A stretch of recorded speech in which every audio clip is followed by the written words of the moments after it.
Life's a binge. Bow, bow, bow, bow, bow, bow, bow, bow, wow. Right? It's so stupid. Every time I do it now at work, I think of you. I can't not do it. Ever since I noticed that you do that, I do it the start of every show. Well, it's a good little like a ritual that's going to get it going, get everything rolling, and get the audience thinking, "Ooh, something's coming! Here it comes." You can do that, and I can take a sip of this. Me too. Everything tastes better out of this wonderful Life's a Binge mug. Get yours today. Can they? If they ask for one. All right. I can then purchase them and then charge a ridiculous markup. This is a sweet mug. It is. This is just the sweetest mug. I did my best with what I had. You done good. Anywho, welcome to the midweek. This one's officially the midweek 25. Oh yeah? 25. Good grief. That's almost a half a year of doing midweeks.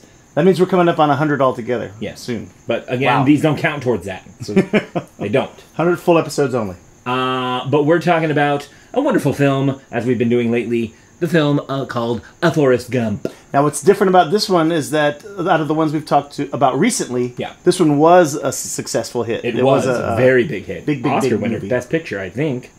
Well, he won for Best Actor. I don't have my phone on me. I don't got nothing. Here, I'm is this so your phone? unprepared. Boom. Well, great. Now I have to look unprepared. You don't have to. Because I have to pull up the years and the dates and all that stuff. Now, we might have talked about Forrest Gump before in passing, and I think I might have mentioned that when it came out, and I was living in Seattle and living a very liberal lifestyle, sure, and reading very liberal publications. Yes, that the reviewer for The Stranger in Seattle, which is a popular weekly, had put an idea in my head about the movie that it was this conservative dream of a movie. What? Yes.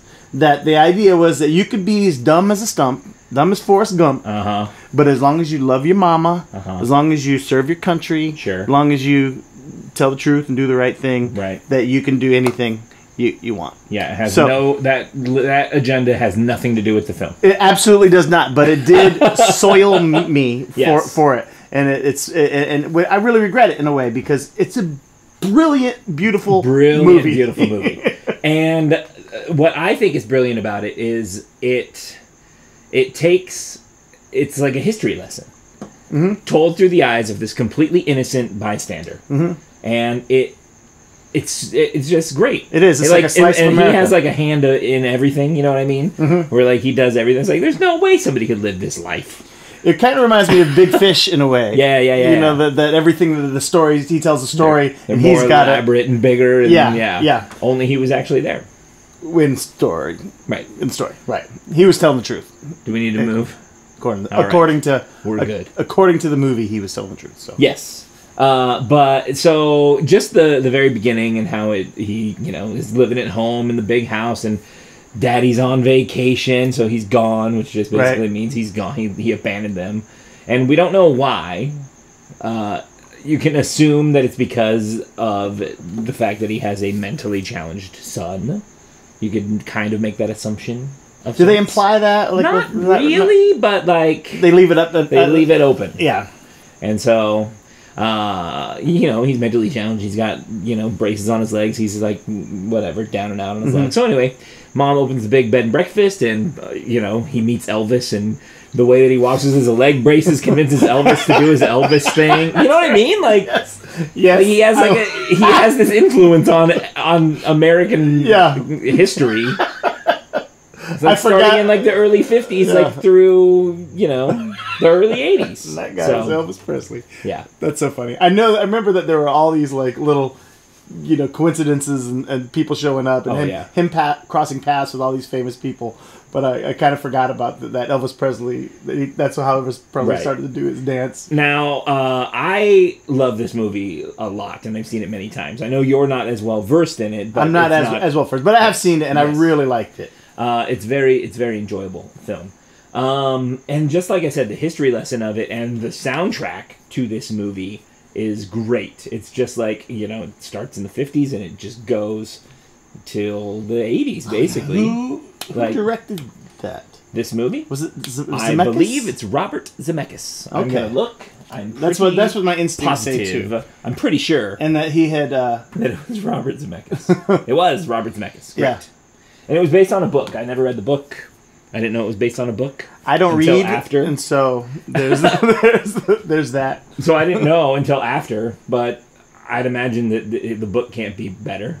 Like, I love the movie. I don't know how the book could be any better. Because you love Tom Hanks. Yeah. Tom Hanks is can't beat him. so adorable, and he's so likable in everything he does. Well, in his relationships that he forms, like, he has 4 relationships in the movie, basically.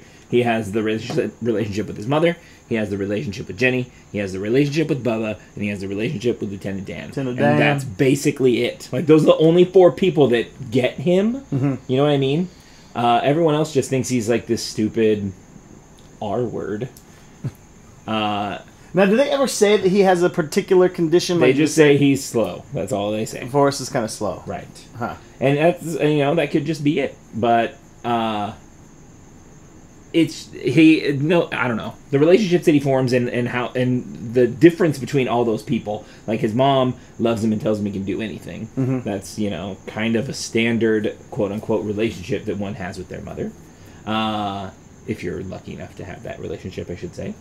And then Jenny is like the love interest, and she understands him because she comes from a not great past also. Mm-hmm. And so the one person that she can tell her secrets to, that it's not gonna, he's not gonna tell anybody because she told him not to, type thing. Right. So that relationship is sacred, and Bubba is very similar to him.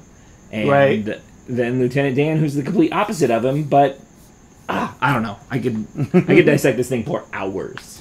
Well, Robin Wright Penn, as we talked about her before, and Mm-hmm. how much just over the years she was in Princess Bride and then later in House of Cards, but she was very good in this movie. Well, her I think this character arc is out of control. Like, abused child into runaway, and all girls college educated and drop out to become basically a stripper or like a showgirl type thing.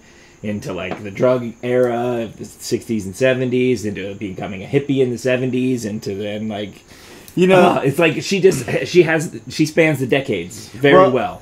What we've talked about before, the CNN show, the 60s Mm-hmm. and the 70s and the 80s, but the 60s in particular. Yeah. And when you watch Forrest Gump, it's a lot like an episode of the 60s, Right. Woven into a storyline. Like the same stories and things that they're going to be talking about that you would teach probably in any history class, Right. happen in the story, but Forrest Gump is in there making it all happen somehow. Right. So, Well, and then he goes on TV, and he's on Captain Kangaroo, and John Lennon's there, and he tells him about China, and that's the inspiration for the words to imagine, and like all this like small little things, and it's great. I'd like to look at a list of all those things, like How was China? of all his effects on the world.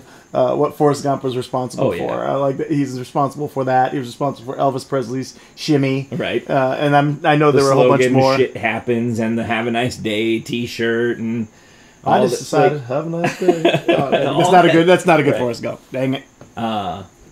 so all that stuff, and a funny little tidbit. What is the most quoted line from Forrest Gump? My guess would be, "Life is like a box of chocolates. Okay, now say it again. What is it? Life is like a box of chocolates." See, that's what everybody says. Life is like a box of chocolates. You never know what you're going to get. Right. Because you're talking in present day. The actual quote is, life was like a box of chocolates. Really? Because he only says it by saying, Mama always said, life was like a box of chocolates. You never know what you're going to get. That's cool. Boom! That's like Now you can have a little bit of trivia in your brain hole. that's like Casablanca. Right. They say, Play it again, He Sam. doesn't never says play it again, Right. Sam. He says play it, Sam. Play it, Sam. Yep, it's just one of those things where That's cool. people... And I think a movie has to be like super iconic for there to kind of be invented a new, quote from it that isn't really exactly how it is. Yeah. But everyone wants to talk about that movie, so Right. and everyone's talking about that movie a lot. Forrest Gump. Well, and I think this is when he won back-to-back Oscars. For 'Cause he won Philadelphia and then Forrest Gump. Forrest Gump.